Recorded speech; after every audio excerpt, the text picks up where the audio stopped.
Good afternoon. Dr. Norton here with Stephen Crane's The Open Boat.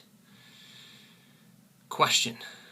Man is set in opposition to nature in this text. How does Stephen Crane describe the counter force of man? So man is set in opposition to nature. How does Crane describe the counter force of man? What is in man that opposes nature? What is being set up against nature? Now, this may seem like an obvious dichotomy to you, but when you have man versus nature, what are we talking about when we're talking about man? What is this element? One answer: the brotherhood of man. The brotherhood of man, the bonds of men, the very mind of man, the strength of the community. Think about that as you ponder this text. Stephen Crane, his lifetime was short, actually, 1871 to 1900. He was born in Newark, New Jersey, into a large family. Father was a Methodist minister. He attended Syracuse University, but he did not graduate. First novel that he published himself, actually the first novel he wrote, he published himself. It was called Maggie, a Girl of the Streets, a Story of New York. And he published that in 1893, and it was not successful, which is surprising. I think this is a very interesting book, Maggie, a Girl of the Streets. I definitely suggest it. It's a story about a complex situation. It's a bit abstract in a way. I'd say a psychological realism, in which this young girl is really struggling with her identity and who she is in society. Fascinating read. He was noticed when he published this work, Maggie, a Girl of the Streets. He was noticed by an author named William Dean Howells, pretty well-known author, and started getting some attention from the writing and artistic communities at the time. His greatest work, The Red Badge of Courage, gained Crane great fame. I'll try to say that quickly. Gained Crane great fame. That's not easy. This actually was published originally as a serial, so it was published one chapter or a couple chapters at a time. And after this great success here, many works followed. He married a woman named Cora Taylor. Cora Taylor was the owner of a brothel in Florida. Crane went to a sanatorium in Germany, struggling with his health, mental health, and he went there at the age of 28, and he ended up dying on June 5th of 1900. So let's get into this text. The Open Boat was first published in 1897. What's interesting is there's some autobiographical background to this text itself. Crane actually experienced a shipwreck off the coast of Florida while traveling to Cuba to work as a newspaper correspondent. He was stranded at sea for 30 hours when his ship, the SS Commodore, sank after hitting a sandbar. He and 3 other men were forced to navigate their way to shore in a small boat. One of the men, an oiler named Billy Higgins, drowned after the boat overturned. Crane's personal account of the shipwreck and the men's survival, he titled the story Stephen Crane's Own Story, was first published a few days after his rescue. Crane adapted his report into narrative form, and the resulting story, The Open Boat, was published in Scribner's Magazine, 1897. So the first paragraph. None of them knew the color of the sky. Their eyes glanced level and were fastened upon the waves that swept toward them. These waves were of the hue of slate, save for the tops, which were of foaming white, and all of the men knew the color of the sea. The horizon narrowed and widened and dipped and rose, and at all times its edge was jagged with waves that seemed thrust up in points like rocks. Many a man ought to have a bathtub larger than the boat, which here rode upon the sea. These waves were most wrongfully and barbarously abrupt and tall, and each froth top was a problem in small boat navigation. None of them knew. Why is that? Why would none of these men know the color of the sky? Well, as it says next, they're worried more about what was coming at them. They're worried about the waves. They're worried about the ocean itself. The ocean was their chief rival, their chief antagonist. They knew the color of the waves. They knew the color of the white waves and the tops of the waves. They knew all the colors of the sea because this was their focus. They were intensely focused upon the sea itself. This opening paragraph sets the scene nicely with the men in this very small lifeboat, right? The major boat has sunk, has crashed, and now they're left in this very small rescue boat. And so many a man ought to have a bathtub larger than the boat, which was here rowed upon the sea. So it's a very small boat. They're thrust into a very precarious situation. And then an interesting description of the waves themselves. Wrongfully abrupt and barbarously abrupt. Wrongfully tall, barbarously tall. Giving these almost a sense of personification. I think you could definitely say barbarously would be a personified kind of adjective use. And so here you have this personification of the sea as an enemy. Fascinating to see how Crane sets up nature in this. And again, I think a very interesting comparison between what we've seen so far, even in Sarah Orne Jewett. We're pretty long way here from that big pine tree that Sylvia climbed up, that actually lengthened for her, right, to allow her to really climb and see what she wanted to see, that held her in its boughs. We're in a much different situation here. This is a much different description of nature. Why? What is Stephen Crane trying to do with this description of nature? Why is this so different from the mother nature, the mothering, nurturing qualities of nature we see in Sarah Orne Jewett? In chapter 3, if you go down to this mini chapter, these mini chapters in this short story, section 3 we might call it, paragraph 1, it would be difficult to describe the subtle brotherhood of men that was here established on the seas. No one said that it was so. No one mentioned it. But it dwelt in the boat, and each man felt it warm him.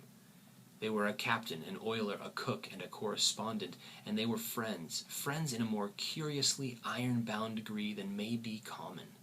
The hurt captain, lying against the water jar in the bow, spoke ready and swiftly obedient spoke always in a low voice and calmly, but he could never command a more ready and swiftly obedient crew than the motley three of the dinghy.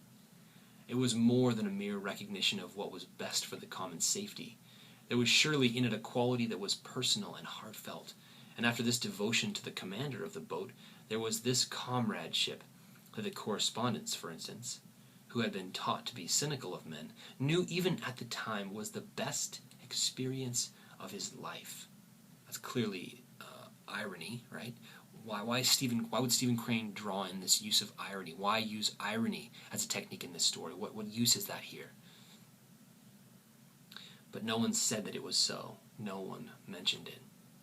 Some repetition, right, from the very top. So you have this idea, some poetic repetition, the repetition in some ways mimicking probably the procedures on the boat themselves. They're rowing, they're bailing, they're rowing, they're bailing, they're scanning, they're rowing, they're bailing. This is a very repetitious situation that they're in, repetitious behaviors they're forced to engage in.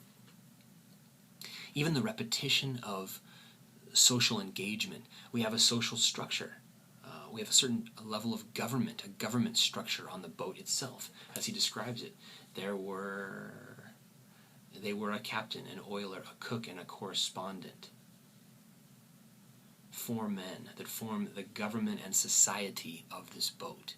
This, as I mentioned above or before, is what Crane puts as the counterforce of man. He creates this counterforce of men, a community, more specifically, a brotherhood of men, a brotherhood of mankind, a subtle brotherhood. The story is harshly realistic. In it we see brutal naturalism, or the brutality of naturalism. I mentioned here, far from the mothering pine tree and Jewett's white heron. That tree, if found in Crane's text, would have sent Sylvia tumbling down. In light of the harsh reality of nature, Crane emphasizes the need for men to organize themselves in society. Social organization, the brotherhood of man, is the best humanity can offer in the face of a brutal reality. That's a key point. Social organization, the brotherhood of man, is the best that humanity can offer in the face of such a brutal reality. Let's go down to the middle paragraph in section 4. Starting with, if I'm going to be drowned.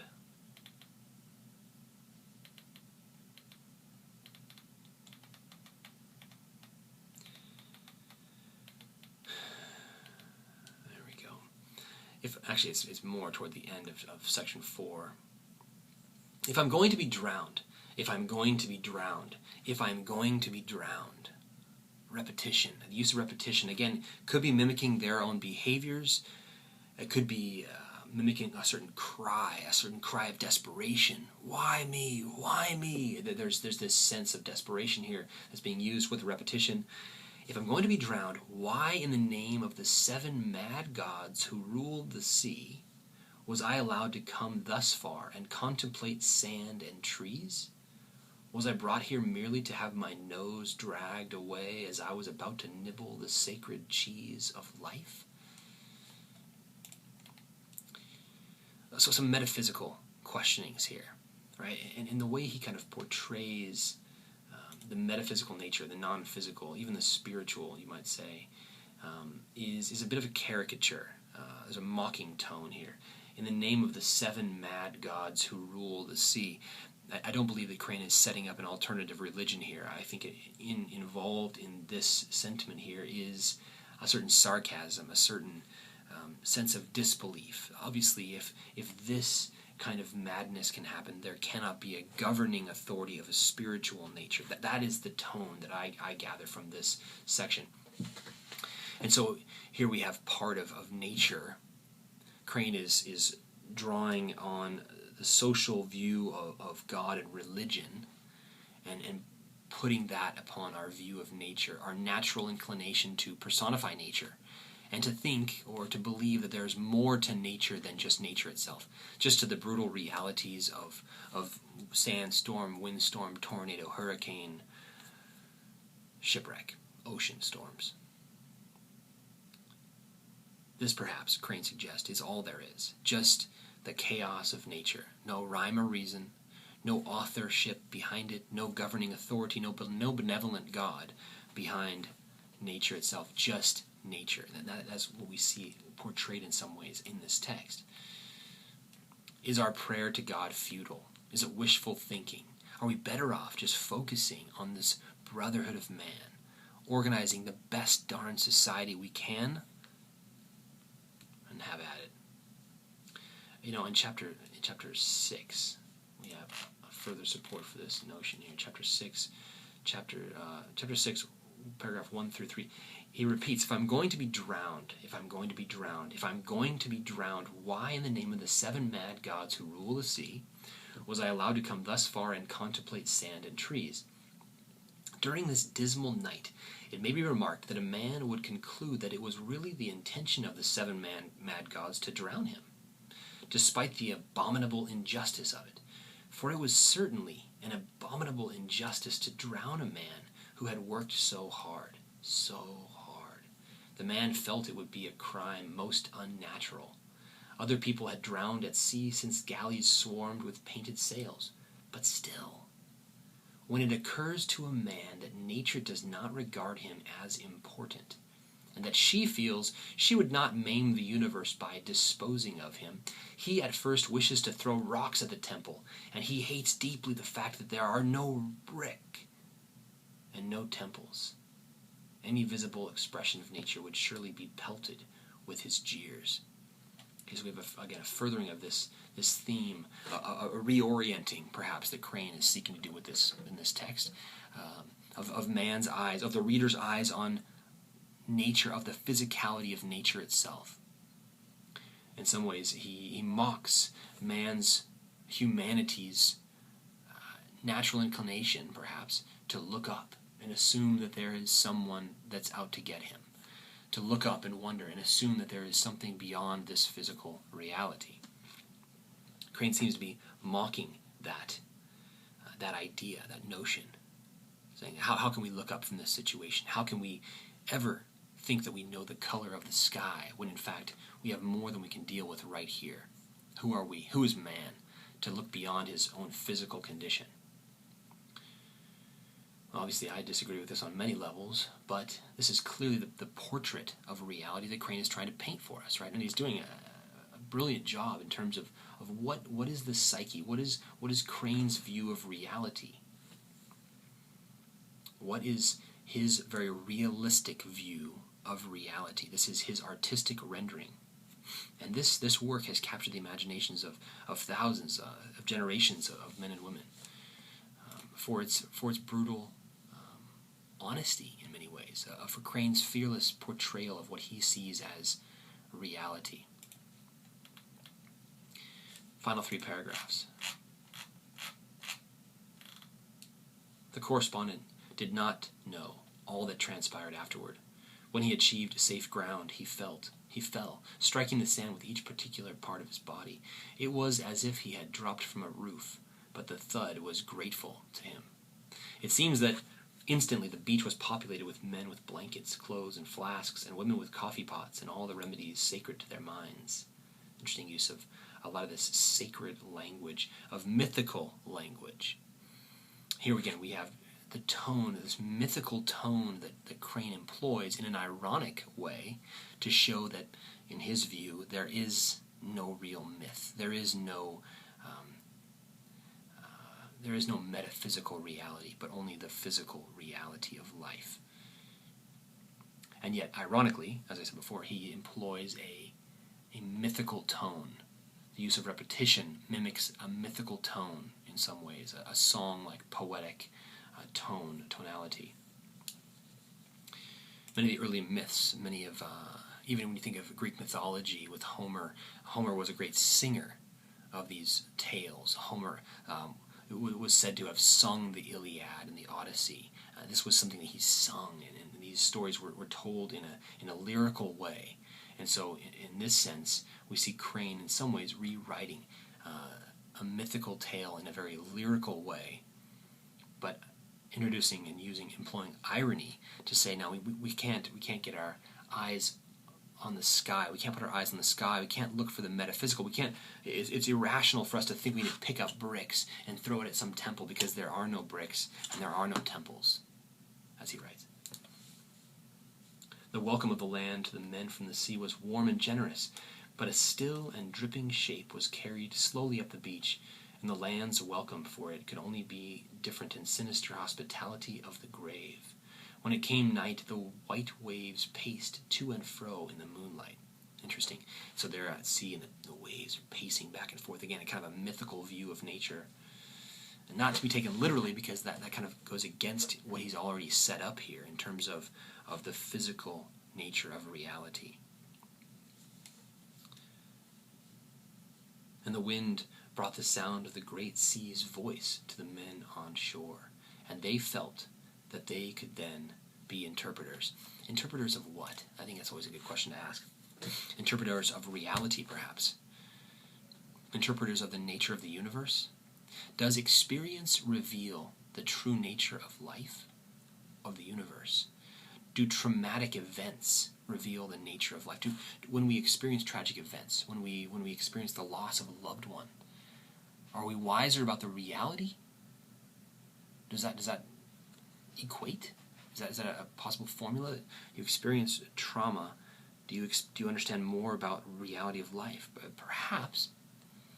In some ways, he makes this false conclusion, I think, in some ways at the end. They could be interpreters. Why? Because they'd experienced something traumatic. Because they'd experienced something and they had prayed and they had sought God's help, perhaps, but God did not show up as they had expected. And so thus, they can conclude that there is no benevolent God, that indeed there is nothing beyond the physical nature of reality. And for us to look beyond that is absurd. So in some ways, Interpreters of what? I think that's a good question to ask. Interpreters, how can we become interpreters of anything? Is it through experience? And in some ways that's what Crane is suggesting here. We become interpreters of reality by experiencing life. Is that a true and valid conclusion? In the story we see some anti-romanticism. The story challenges and inverts romantic descriptions and ideals. The story avoids heroic language that you would find in romance.